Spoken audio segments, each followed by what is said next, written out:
Oh, hello everybody. So the stock market is a very difficult animal and people talk always about market timing and really it doesn't work. It is just an illusion that people say it all the time. They say like, listen, look, the market is pretty up now. I'm gonna sell all my stocks, I go in cash and then I wait till the market crash. And when the market crashes, I gonna buy with my cash I have on the side. So I sell now on the high,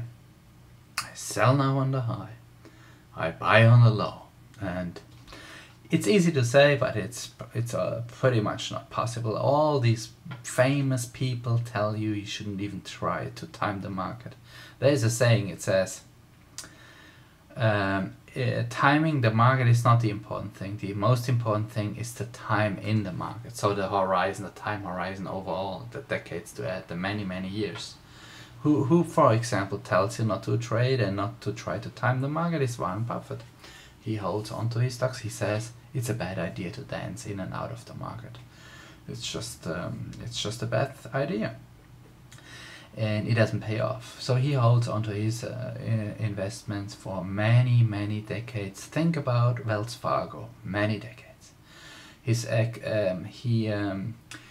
Wells Fargo, the bank. Okay, then he has IBM, many years. He owns Coca-Cola, many decades.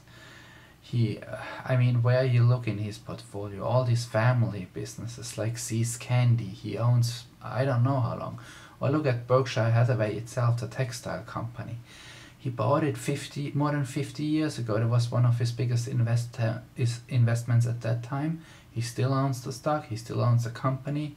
He's holding on to it. That's what he uses as his holding company. Okay, so Warren Buffett tells you not to trade, not to jump in, not to jump out because it doesn't pay off, it doesn't work. It just creates costs, it creates commissions, it's trading costs, taxes, wrong timing, emotions go nuts, it doesn't pay off. Another person who tells you is Professor Jeremy Siegel. He wrote a book, Stocks for the Long Run. He became pretty famous for this book. He became a bestseller. He updated it several times. There are new editions out.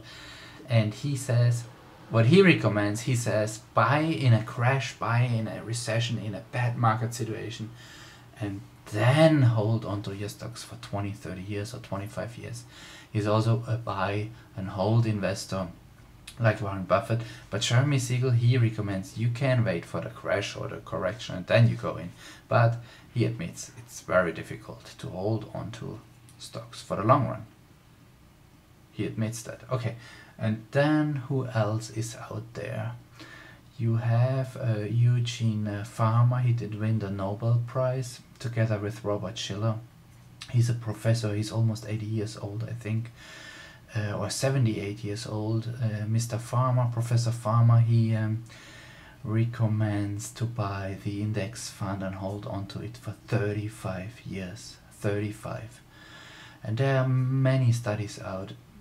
And Professor Farmer says don't try to pick single stocks. He says go with the index. The same Jack Bogle, the founder of Vanguard, he also recommends to hold on to stocks forever, many decades till you retire. He pretty much, Jack Bogle, he's also very famous, he says buy on a monthly basis, like let's say for $200, $300, $500, whatever you have left, or you can afford, buy every month, steady, permanently automated by the index, like a cheap index fund. And Jack Bogle, he founded the company Vanguard, and they have very cheap prices, and it's a pretty good strategy. And there's also a study out, it's done by Bank of America. They study the S&P 500, what is the risk of holding stocks, and they say you don't need a vodka when they pretty much say that you don't have to be nervous or so. The trick is just to hold on to stocks at least for 10 years.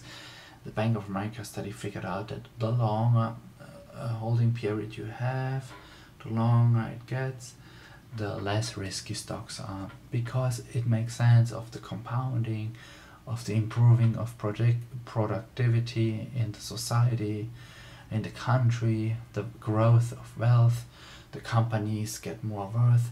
So over long periods of time, the stock market goes, of course, up. And even if you're unlucky, you jump in at the wrong moment. The longer you hold on to it, the better you will do. And to summarize it, market timing, people talk always about it. The whole TV is full of that. There's a lot of garbage, and it's a business. I mean, and there are a lot of commissions to be made with all this trading and this stock options and here and that, and this jumping in and out. It's just it's a little crazy stuff. It doesn't pay off. There are maybe some people that are lucky. There are a lot of active fund managers observed, and there's also the less turnover they have in their fund, the less they trade, the better they are as a general rule. And to summarize it, be very careful with trading. Keep your stocks for 10, 20, 30, 40 years. Be very careful, or just buy an index fund and hold on to it till you retire, and you still can then decide if you want to sell, or you can even inherit your stocks or your index funds, inherit to your kids and relatives. And maybe even then, when you retire, there's no need to sell them. I hold on to my stocks forever. My holding period is till I die, and I even want to inherit them then after my death to family and friends. Okay, that's all for today. Bye.